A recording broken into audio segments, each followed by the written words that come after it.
Hello BookTube, hello friends, and welcome to Lizzie Faye Loves Books. I'm Elizabeth, and in this video we're going to continue talking about big books. More specifically, this time the longest books on my physical TBR. And when I say physical, you guys know that means these are books that I physically own. These are taking up space on our shelves, and I need to read them. So most of them are fiction, but at least 4 or 5 of them are nonfiction. And that's a lot of reading. That's a lot of information. So I just thought it would be fun to show you. Now, if you missed it, I did a video right before this one a couple days ago where I showed the longest books that I have ever read. And I seem to be on this 12 kick. I've been doing several videos with my top 12 things, and so this is no exception. This is going to be the top 12 longest books on my physical TBR. So be sure you check out that other video. If I can figure out how to put the cards up here, I've been looking at that thinking, okay, I need to learn how to put those in. Then I'll put a little thing here. If not, it'll be at the end of the video in one of the end cards where you can go back and check out that video. Or just check out my channel page, subscribe, and it'll be the video right before this one. And I would love it if you would subscribe if you haven't already. So in this video, let's get to the 12 longest books on my TBR. Now, before I do that, I want to show you my husband's longest books, because why not? I was perusing the shelves looking for my own longest books, and some of our shelves are together, and I just thought, why not show you his 2 longest books? Now, I would show you his 3rd longest one, but my camera's sitting on it. It's a 750-page Civil War book. It is by William R. Trotter, and I'm just not going to show you that one because my camera's sitting on it.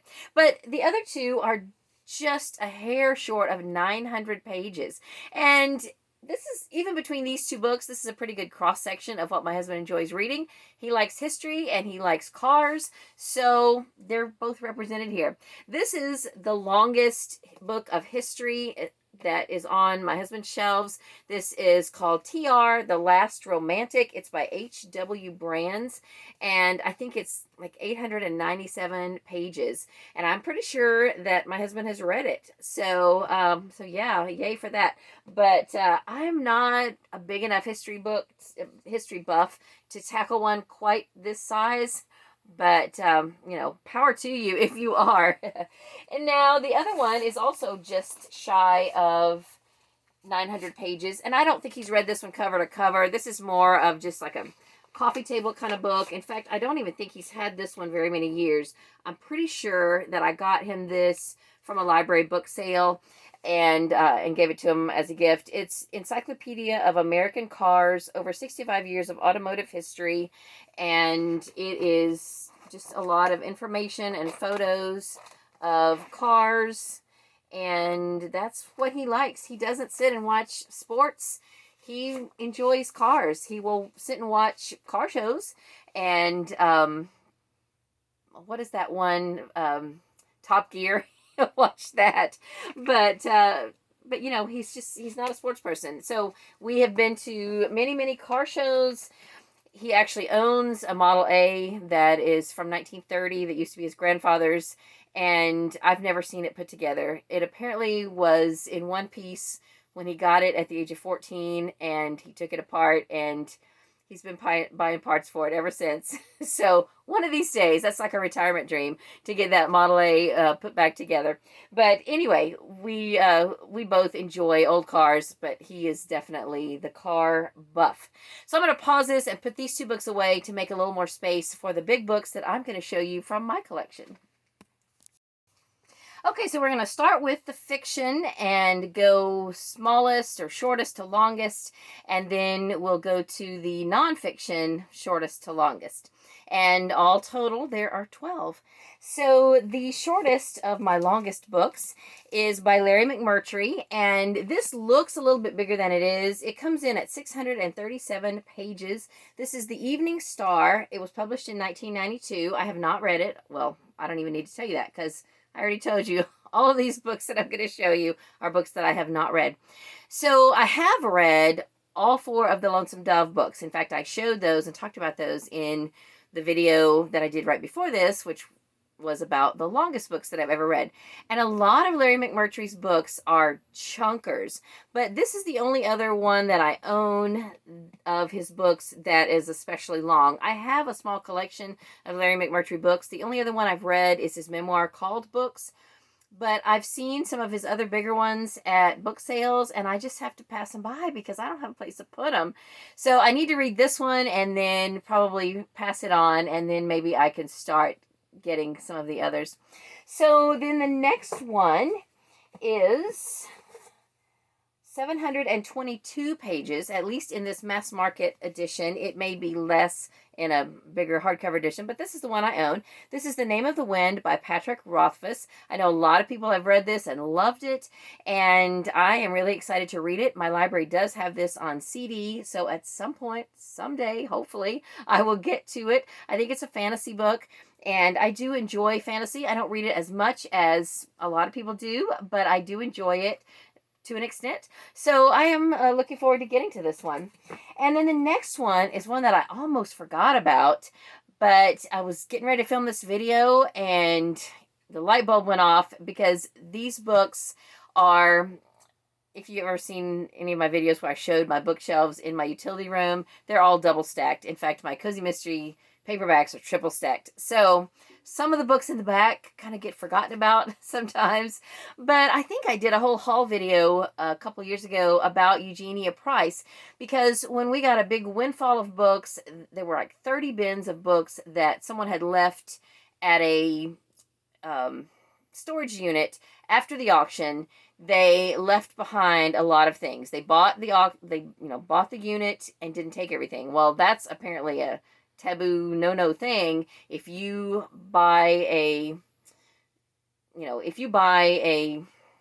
can't even say it, a bay, if you buy a storage unit full of stuff, you're supposed to take all of it, whether you want it or not.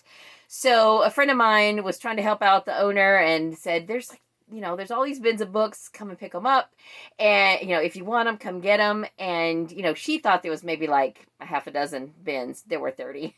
But anyway, it was fun. We have more than reaped the benefits of that. We've put several of those books on eBay. I had a book sale, yard sale, and I still have some sitting in my garage that I need to kind of move on out.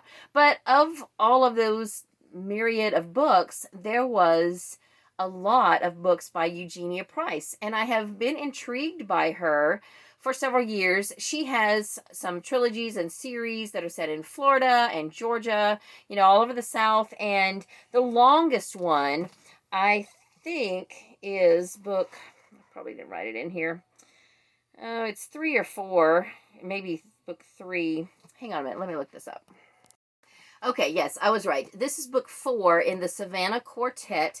This comes in at 755 pages. It was published in 1989. Now, Eugenia Price is an author you don't hear a lot about anymore. She wrote a lot of fiction set in the South. And also, she has a lot of Christian nonfiction. Now, I first sort of heard about her when I was at St. Augustine, which is the oldest city in the U.S., and there's a house there, which is considered the oldest house in the U.S., and she has a book called Maria that is set at that house. It's about the woman who lived in that house. So that's pretty cool, and that's how she kind of got to be on my radar. I think that, as I recall from her bio, she was maybe an atheist or agnostic or something, and was one of those people who was trying to disprove Christianity and ended up becoming a Christian. So she ended up being a very prolific Christian author of nonfiction. And I have a few of her books. I kept several that were in that batch of books that we got free. And there was pretty much a complete set of her fiction. So this is by far the biggest one. And at some point, I would love to read all of these Eugenia Price books. I don't know if any of them are on audio. I seem to recall that years and years ago, I listened to an abridged version of one called Bright Captivity, and I think it was from the library, and I don't think they have it anymore, and it was abridged anyway. So at some point I want to read all of these, and this is the last one in a series of 4, so it's going to be a while before I get to this one. And then the next one is one I do hope to get to. In fact, of all of these, this could very well be, this one or the next one will probably be the next one of this group that I read, because I am currently rereading the earlier books in this series in order to get up to this one, which I have not read, and it is Winter by Marissa Meyer. This edition comes in at 824 pages. It was published in 2015. I have listened to the first 3 of the main novels as well as Fairest on audio, but I'm rereading them in print. I'm currently right in the middle of Scarlet, and I want to keep rereading in print and get up to and through Winter and Stars Above, which I have not read either of those. So this is a science fiction fantasy series. It's futuristic. Some of it takes place on Earth, some of it takes place on the moon, and it's the Lunar Chronicles, so yeah, moon. But they're basically YA romances, and they are, each of the books is kind of a fairy tale retelling. So they're just a lot of fun, and I have really, really enjoyed what I've read so far. So Winter is a retelling of Snow White. Then the next one is also one that I will be likely to get to, hopefully within the next couple of years, because it's by Robin Hobb. And this year I did finish the Live Ship trilogy. In fact, I featured that in the last video, longest books that I have finished.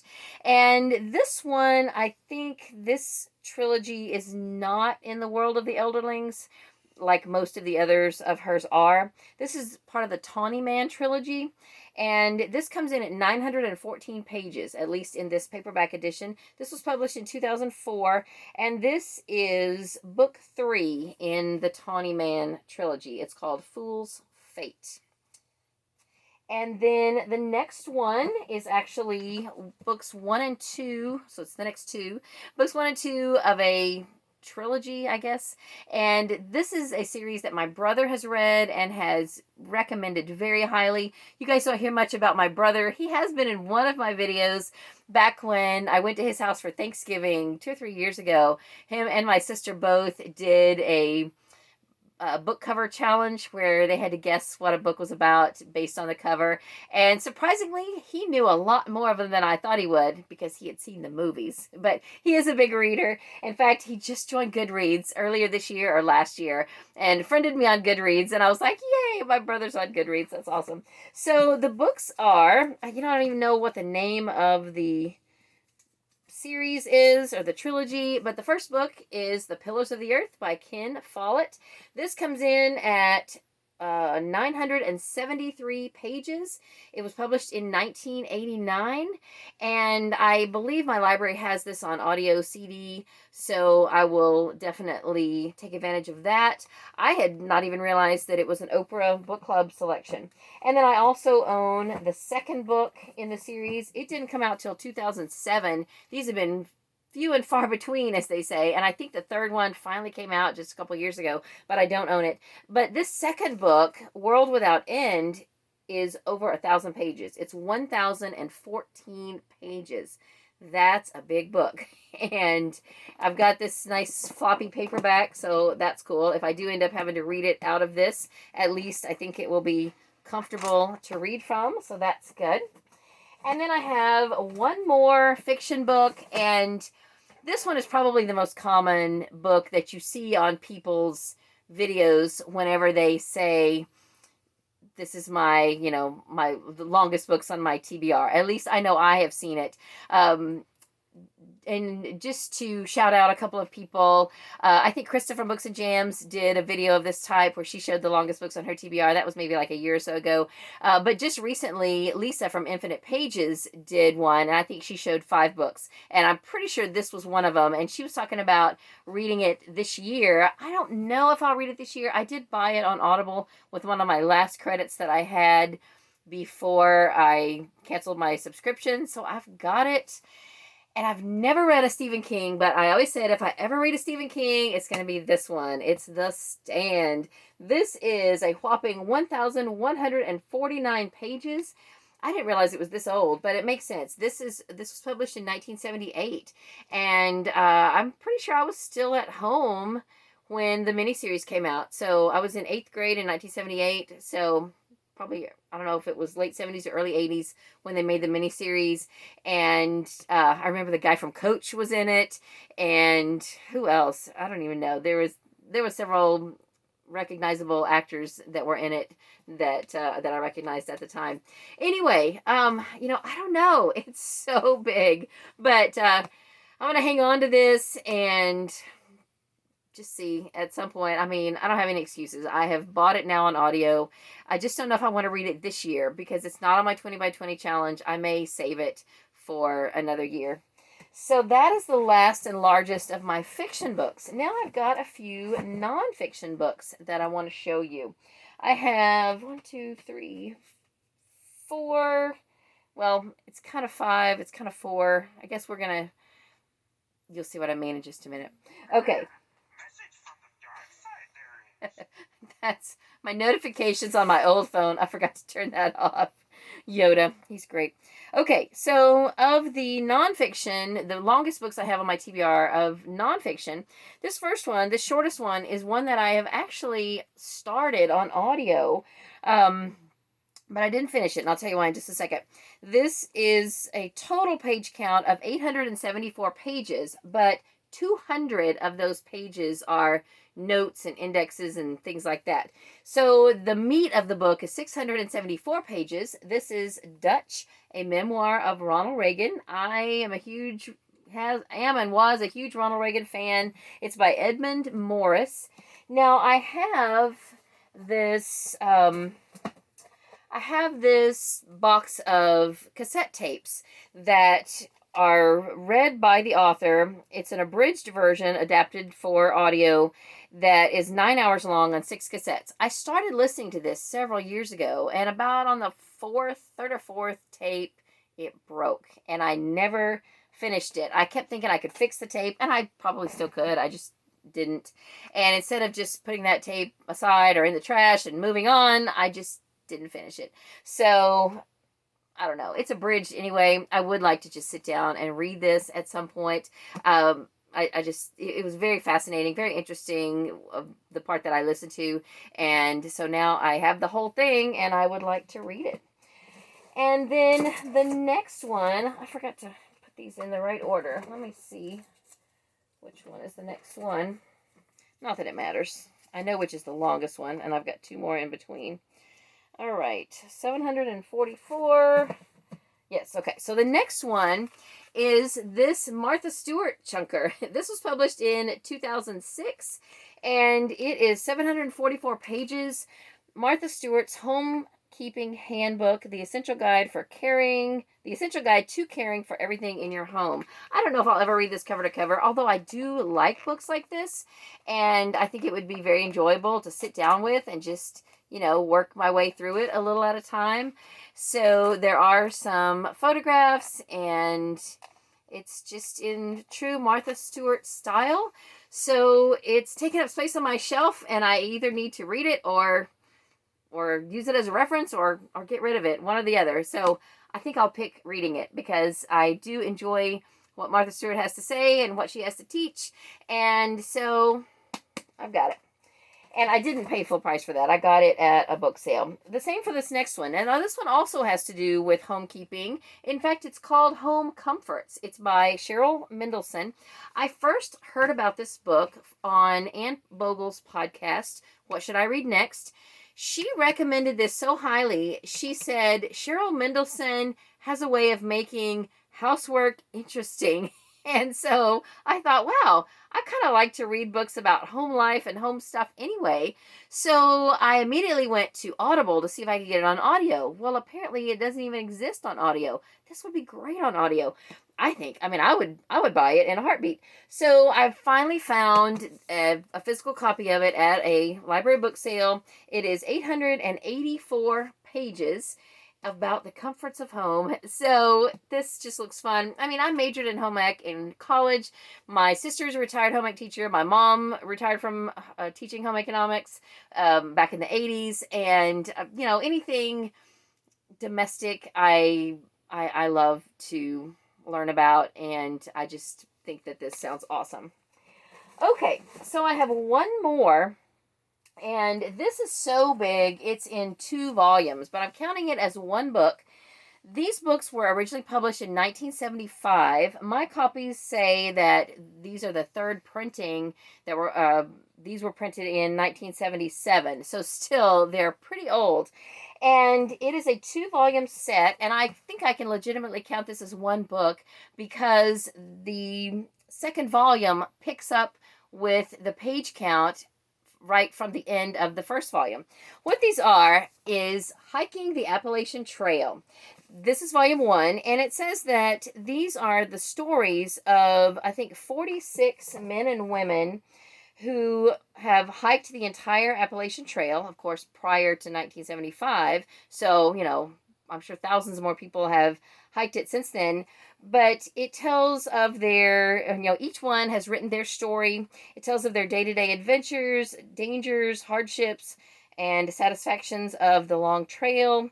And there's hundreds of suggestions of how to backpack successfully and all of that. So I showed you the first one. This is volume 1.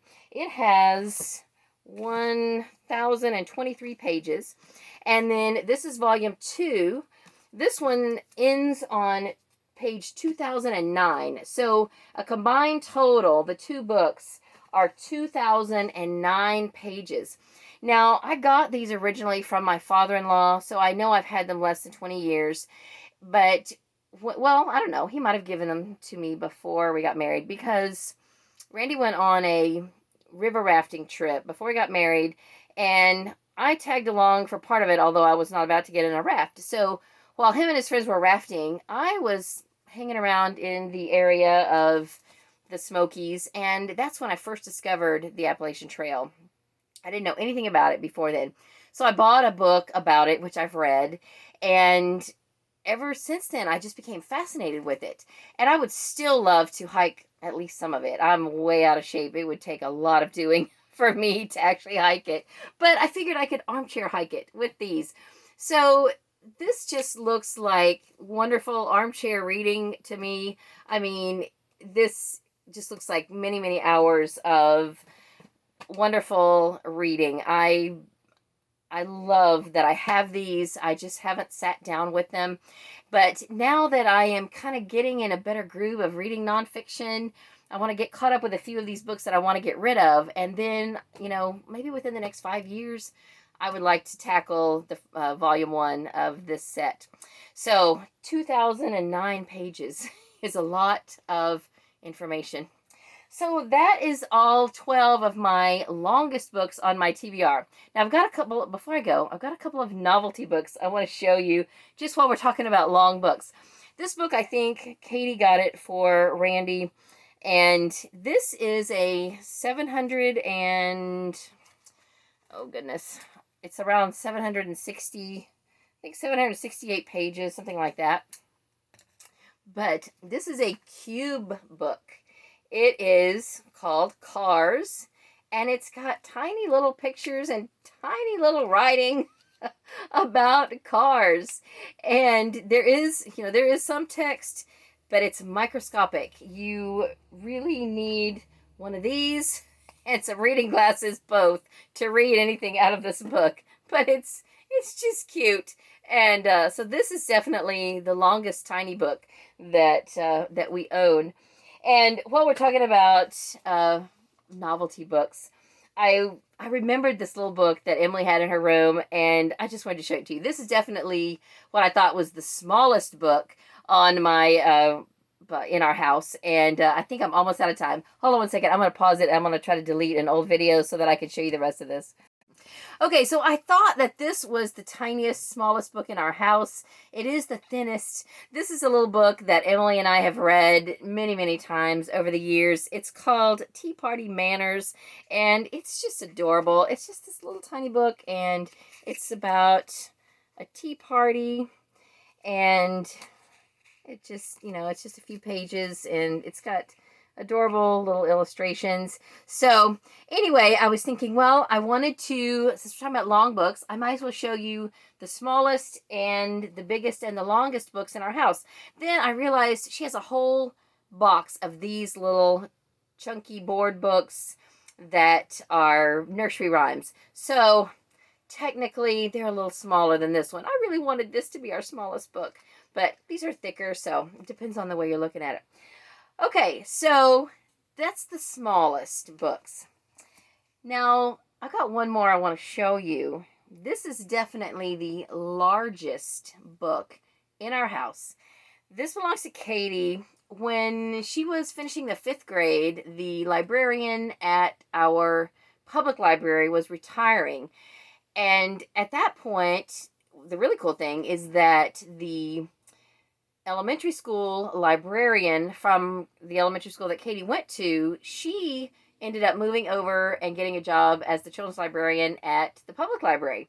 So we have and still have awesome librarians at our public library.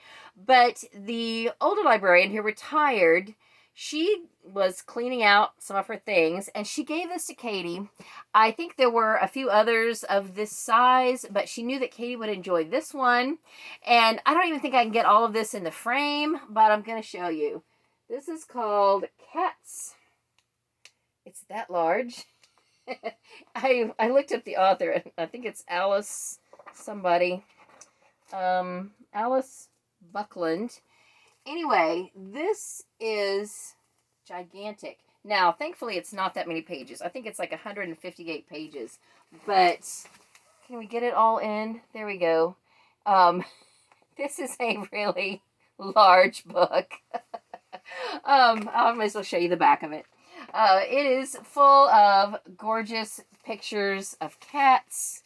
And, you know, you could call it a coffee table book, except do they even make coffee tables this big? I don't even know. It usually lives behind the door, the bedroom door, and it's just fun. So that's definitely the largest book in our house, which I figured I would just show you while we're talking about books of all sizes. Okay, so that is it. That is all I have to share with you today. Let me know if any of these 12 books on my TBR, my physical TBR, are on your TBR. And if so, then maybe we could read them sometime. I don't know. I'm not making any promises because I don't know when I'm going to get to these. Like I said, the one I'm most likely to get to next is Winter by Marissa Meyer. But I would love to read all of these at some point. Hopefully I will live long enough to read all of these, plus all the other books, my unread books that are on my shelves. So that's all for this video. Let's chat in the comments. I hope you are having a great day. Read a good book. Read a long book. And God bless you.